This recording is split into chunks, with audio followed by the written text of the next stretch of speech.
Gising sa umaga, presyo'y pataas ng pataas. Bawat piso sa bulsa ay kulang sa pangarap. Sa telebisyon at sa social media, iba't ibang pangako ang aming naririnig pa.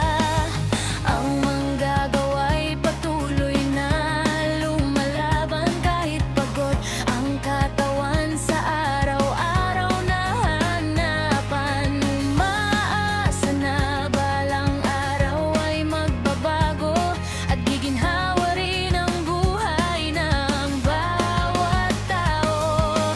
Maraming tanong sa hangin ang lumilipad, sagot na malinaw ang nais naming matanggap.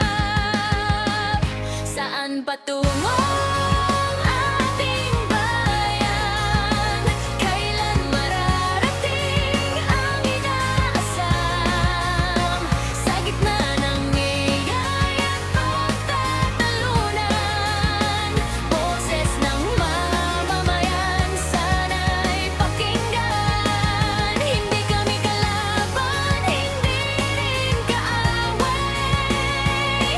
Nais lang naming umunlad ang buhay. Saan patungo ang ating bayan?